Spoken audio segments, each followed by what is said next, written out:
Fala Tricolada, tudo bem? Alexandre Antônio na área para mais um vídeo falando sobre Fluminense e hoje eu vou falar sobre o VAR, tá bom? Vamos falar sobre o VAR, a influência que ele tem nos proporcionado aí nesse campeonato, principalmente na tabela, que tem nos dificultado muito esse campeonato brasileiro pra gente, e nós vamos falar um pouquinho sobre isso aí. O assunto de hoje é VAR versus Fluminense, tá ok? Galera, antes de a gente entrar no assunto, já vai deixando o seu like, curtindo esse vídeo, clicando lá no sininho para marcar, para receber novos vídeos, tá? Não deixa de compartilhar com a galera, quem você conheça. O canal está crescendo e também conto com a sua inscrição no canal. Se você se inscrevendo no canal vai ajudar bastante e vai fazer o canal crescer cada vez mais. Tá bom? Obrigado aí pela força que vocês têm me dado e vamos em frente para mais um assunto. O assunto de hoje é o VAR. Então vamos falar sobre ele. Teve uma reportagem do GE fazendo uma coletânea, uma análise das interferências do VAR nos times do Campeonato Brasileiro. E o Globoesporte.com falou o seguinte, que o Flu é o clube que foi mais impactado pelo VAR. É mais impactado porque é o Fluminense, né? Porque se fosse o Flamengo ou qualquer outro clube, a palavra impactado não seria usado, né? Seria o clube mais prejudicado pelo VAR é o clube fulano de tal. Mas como é o Fluminense, ele sempre arruma uma palavra mais apropriada para os ouvidos deles, que foi o impactado. Então o Fluminense foi o clube mais impactado. Com a ajuda do VAR, a arbitragem marcou 3 pênaltis contra o Fluminense. Marcou 3 pênaltis contra o Fluminense. Deu 3 vermelhos, expulsou 3 jogadores do Fluminense. E um amarelo. Além de anular 2 gols do Fluminense e confirmar um. Então a gente vê pelo impactar aí do VAR, o Fluminense foi extremamente prejudicado pelo VAR nesse campeonato brasileiro, que ainda está na sua metade. Né? Isso não é uma análise de final de campeonato, não, é metade do campeonato. O Fluminense foi o mais prejudicado. Tiveram 3 pênaltis marcados contra o Fluminense. Olha só, tem como alguém sobreviver numa tabela ou num campeonato brasileiro com esse tipo de influência? 3 pênaltis marcados, 3 jogadores expulsos. Uma expulsão ajuda muito a equipe adversária e prejudica muito a equipe punida. Um amarelo e 2 gols anulados. Um exemplo aqui, já citei algumas vezes, o jogo contra o Goiás, que foi um absurdo aquele jogo contra o Goiás. Falta mal marcada, gol anulado do Fluminense, pô, tá aí, nessa estatística tá aí. O gol do Everaldo, que foi anulado pela influência do VAR, um erro claríssimo no primeiro jogo da primeira rodada. Então, a pergunta que se faz se é uma coincidência ou uma intenção da equipe de arbitragem, o pessoal que fica sentadinho lá analisando o vídeo. Porque qual a intenção por trás disso? Mas o que a gente tem visto nos últimos anos, principalmente quando o Fluminense se escapou de alguns rebaixamentos, até mesmo com direito dele, juridicamente, que é o direito de qualquer empresa, clube ou cidadão de recorrer à justiça quando se sente prejudicado, porque o que vale é o que está no regulamento de um campeonato. O Fluminense recorreu alguma vez, 1 ou 2 vezes, para evitar ser prejudicado no campeonato que podia originar o seu rebaixamento. O Fluminense se fez presente no tribunal para isso, cumprindo um regulamento, fazendo cumprir um regulamento, porque se está no regulamento precisa ser cumprido. O Fluminense foi lá, pegaram uma pecha, criaram uma pecha, uma imagem no Fluminense de time do tapetão. E agora, nesses últimos anos, principalmente, isso cresceu muito na época que a Portuguesa foi rebaixada, criou-se uma imagem negativa do Fluminense, incentivada por muitos jornalistas importantes, na mídia, de que o Fluminense é o time do tapetão. Tudo. Tem algum problema no campeonato, alguém escalou o time errado, alguém está brigando na justiça, um clube X ou Y, tem nada a ver com o Fluminense. É um campeonato de outro estado, de outro sistema solar, de outro planeta, outro mundo paralelo. mas a imprensa sempre vai lá dar um toquezinho e cita o Fluminense. Sempre é o Fluminense. O fulano quer imitar o Fluminense, quer fazer igual o Fluminense. Fazem piadas citando advogados. Usa o advogado do time fulano de tal, que o advogado dele é bom. E o Fluminense, e assim se cria uma contaminação geral dos outros torcedores, de todos em geral, de que o Fluminense é esse tipo de time. Aí cria uma antipatia geral. Todo mundo se sente contra um determinado clube, porque aquele determinado fato é difundido na mídia oficial. Só se fala nisso quando tem esse tipo de problema, e o Fluminense sempre é citado. Aonde que eu quero chegar com isso que eu estou falando? Eu quero falar o seguinte: o árbitro de futebol, o pessoal que fica lá no VAR, ou que apita dentro de campo, é um cidadão comum como qualquer outro.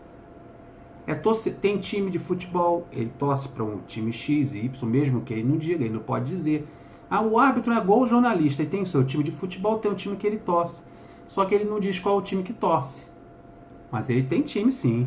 Porque ele foi criança, ele foi adolescente, ele foi adulto, antes de se tornar um árbitro profissional, ele tinha um time que ele amava.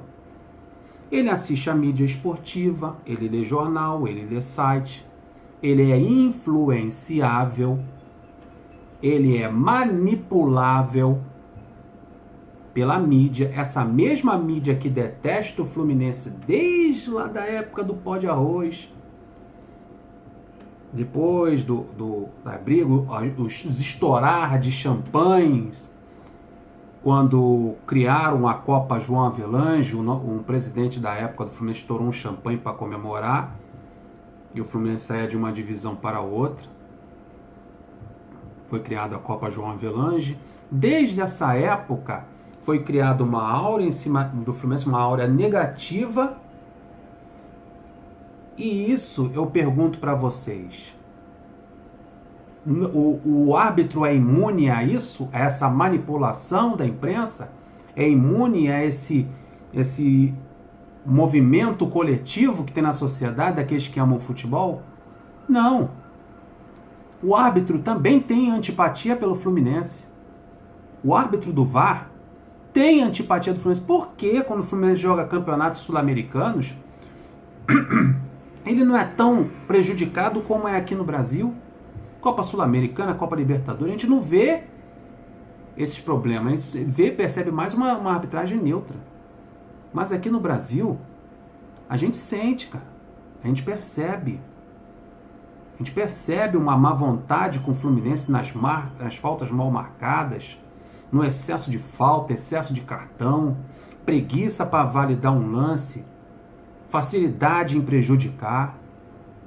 O que a gente percebe no VAR, no que essa reportagem do GE carimba, é de que há uma vontade interior que não é externada de querer prejudicar um determinado clube. Por quê? Essa cortina de fumaça foi espalhada, todos foram contaminados por fofoca, por boatos, por mentiras mal contadas. E começa aí com piadas de rebaixamento, lembrando de fatos passados do Fluminense, de intervenções no tribunal, que é direito do Fluminense. O time errou, escalou o jogador errado e o Fluminense se sentiu prejudicado e tem o direito de ir lá e brigar na justiça para voltar, para ser impedido de cair. É direito do Fluminense. Por isso que esse país é uma bagunça, porque ninguém corre atrás dos seus direitos. Ninguém corre atrás do seu direito. O Fluminense foi lá e correu atrás do direito dele. Tá errado, você tem que brigar pelo que é certo. Mas quando você briga pelo que é certo, você vira motivo de chacota. E é isso que eles fazem, eles exageram, desfiguram, transformam em boatos, notícias, replicam, fermentam notícias ruins, notícias negativas sobre o Fluminense, são fomentadas. Quando falta pagamento no Fluminense, a notícia é fermentada, multiplicada e inflamada na imprensa, e espalhada.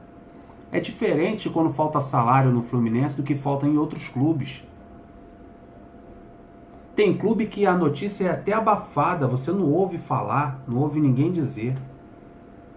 Mas no Fluminense, olha lá, tá devendo salário, tá para falir. Tu vê jornalista escrevendo notícia em site, fazendo chacota da gente. Por isso que eu digo, o presidente tem que estar ativo, tem que estar presente, tem que estar lá brigando, processando o jornalista que fizer isso. Porque é mal intencionado, quem faz isso é mal intencionado. Porque quer manipular os manipuláveis, as pessoas que têm preguiça de estudar, de ir lá pesquisar, de estudar para ver, de lutar por um direito e ver que o Fluminense lutou por um direito que era dele. A maioria é até preguiçosa para pesquisar. É mais fácil ouvir o jornalista e achar que o que ele falou é verdadeiro. Achar o que a mídia diz é verdadeiro. Não tira as suas próprias conclusões. E o Fluminense todo dia é isso. É dia de clássico contra Flamengo, contra outros times grandes. É fomentado uma notícia negativa durante a semana com uma facilidade tremenda. O VAR, meus amigos, para o Fluminense somente valida a perseguição. O VAR somente ele pega o que está de errado e transforma numa coisa válida, permitida, uma coisa correta, uma mentira contada. É isso que é o VAR. E o VAR se transformou num instrumento para prejudicar determinado clube. O camarada que entra dentro do campo para apitar um jogo do Fluminense, ele tem time, ele lê jornal, ele é influenciado pela mídia, ele tem antipatias, ele não gosta de determinados clubes. E a pergunta que eu faço para você: qual é o clube que a mídia detesta e persegue? Você que é tricolor sabe. Você que é tricolor sabe qual é. Então tá aí refletido nessa matéria do GE, de que o VAR tem prejudicado um clube mais do que os outros. Tem 20 clubes no Campeonato Brasileiro. O mais prejudicado é o Fluminense. É coincidência? Seria uma coincidência?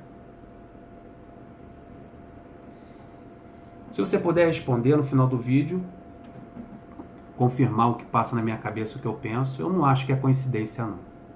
Deixa lá nos comentários o que você acha disso. Vai ser legal a gente debater lá nos comentários. Rapaziada, obrigado pela atenção de vocês. Tá? Não se esqueça de se inscrever no canal, tá? Que é muito importante. E até o próximo. Saudações tricolores.